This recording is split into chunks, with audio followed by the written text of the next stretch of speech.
Yes po, magandang umaga po. FO3 Hortiliano from Puerto Princesa City Fire Station po. Kamusta po? Sir, una, salamat, saludo sa inyo dahil nakita ko yung trabaho na ginawa ninyo. Hindi ho lumawak yung pong apoy, dalawang bahay, malungkot man, merong nasunog, pero dikit-dikit nakita ko naman po yung kalagayan ng mga bahay doon sa Milagrosa. Sir? Yes po, dahil po yan sa tulong-sulong ng mga kababayan po natin. Actually sir, nagpapasalamat po ko sa mga kababayan natin dyan at mga kabarangay po natin na nag-initiate na mag-bucket relay para sabuyan yung mga karatig bahay na posibleng masunog. Yes, sir. At saludo din po ako sa bilis ng reaction po nila ng pagtawag po sa amin o pag-inform sa amin. Kaya mabilis din po namin na respondihan yung sunog na naganap po sa barangay po nila. Yung grupo ng JNT, di ba mga lalaki yun, yung mga nagdi-deliver po ng Opo. parcel? Yun, ang dami nila. Opo. Yes po, katulong din po sila sa mga nag-bucket relay para po hindi kumalat yung apoy doon sa area nung time na nagkakaroon po ng sunog doon. Oh, bakit relay? Alam mo sir, ang ganda ng ganito sir, pagka meron kang experience sa mga training tulad nito, di katulad na halimbawa lang, di mo na experience, tapos nakita mo yung sunog, yung iba natutulala, nagpapanik, yung iba nagvi-video, pero pagka meron kang experience sa training, alam mo yung gagawin mo. Yes po, kaya po isa rin po yun sa layunin po ng aming ahensya na mag-conduct ng Oplan Ligtas Pamayanan sa mga barangay para ma-educate or maturuan yung ating mga kababayan kung ano yung mga dapat at hakbang na gawin pag may sunog sa kanilang lugar. Okay. Pwede bang sir, paano ba mag-request? Halimbawa yung barangay kami sa Bangkaw-Bangkaw, yung Purok, gusto mag-request. Okay, ito kami, XFM, tapos hingi kami ng mga volunteer din. Pwede bang makapag-request at makagawa tayo ng ganitong training? Opo, pwede po. Malugod po namin tatanggapin po yung request. Ang gawin lang po natin, makipag-ugnayan po kayo sa main station po natin dito sa Barangay San Pedro. Para po sa mga kailangan dapat i-prepare, ano yung mga dapat i-prepare, at sino yung mga dapat na participants na kailangan po natin. Okay. At kung may binubuo po kayong organization, na at volunteer fire brigade, pwede po yan natin silang isama. Hindi lang firefighting operation yung ituturo po natin, maging sa rescue operation at saka medical services po, isama din po natin sa training nila. Okay, sige po. Uusap lang kami. Maganda po ito para makatulong din sa mga susunod na wag naman mangyari man, pero at least meron kang kaalaman, meron kang training. Di ba, sir? Totoo po yun, sir.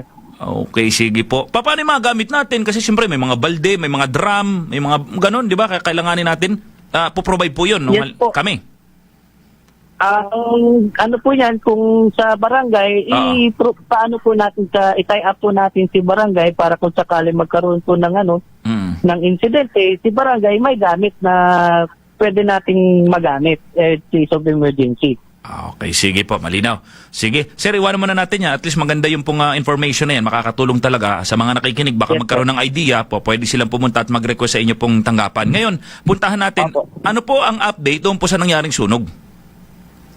Opo, yung sunog po natin nakaraan ay meron po tayong dalawang involved na single-story residential building na ang estimate damage po natin sa dalawang bahay na natunog is nasa 50,400. Estimated damage lang pa naman po yun.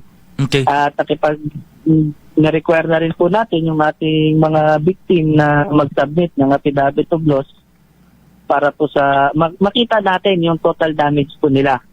And sa cost naman, may dalawang information po kami na binabalidate. Yung una, dahil sa electrical appliances, maaaring nagkaroon ng overheating doon sa electrical appliances, kaya nagkaroon ng apoy, nagkaroon ng sunog doon sa area. Opo. At yung pangalawa po is yung sa kanyang fuse box or safety fuse box.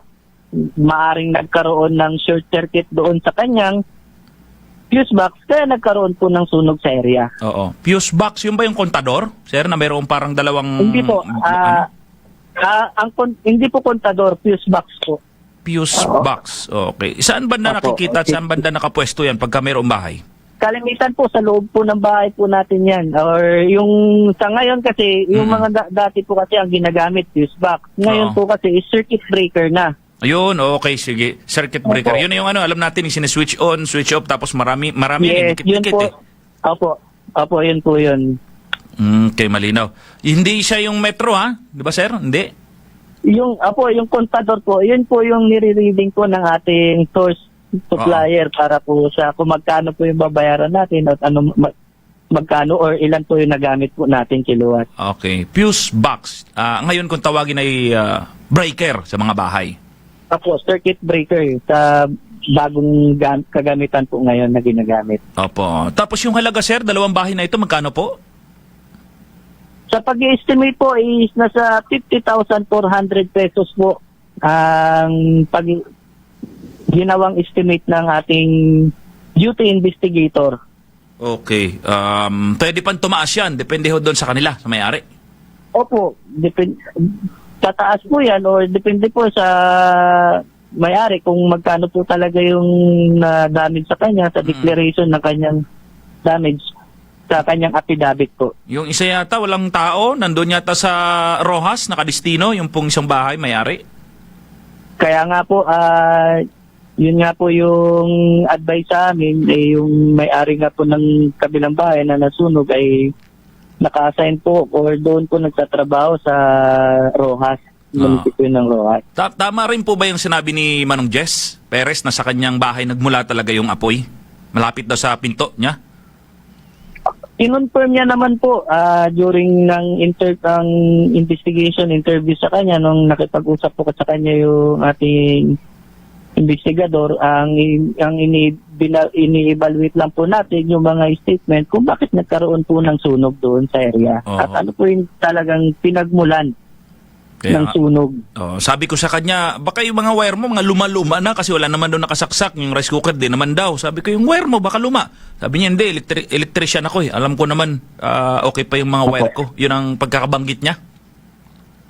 Opo. Yun nga din po, kaya po dalawa yung information na binabalidate po namin base po sa mga nakakita at potential witness po natin na na-interview after ng fire incident.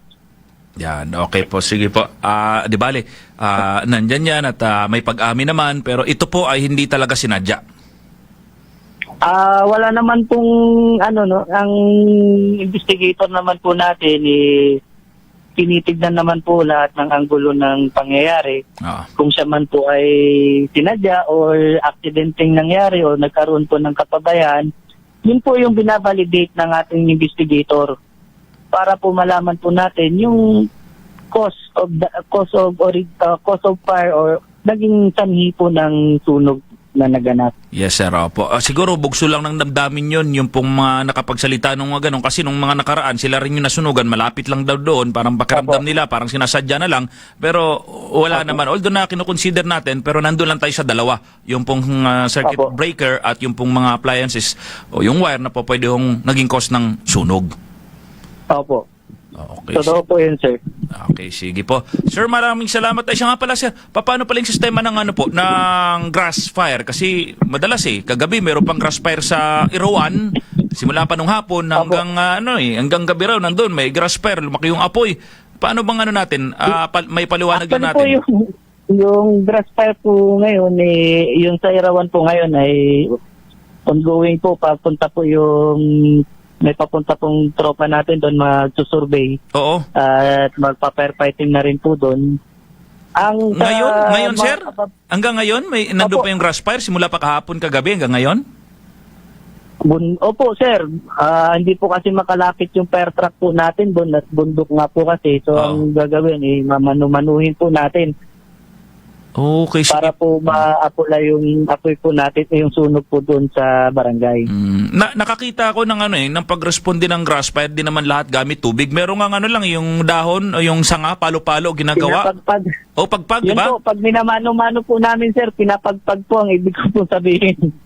Oo, pagpag. Pero yun po yung ginagawa po namin. Effective naman yun kasi yung iba baka hindi nila maunawaan. May tubig naman, bakit yan ang ginagamit? Pagpag. Pero ano po yun, epektibo po yun na paraan. Opo, ang nangyayari po kasi, pag pinapagpag po namin, ibig sabihin, hindi na po maabot ng truck po natin.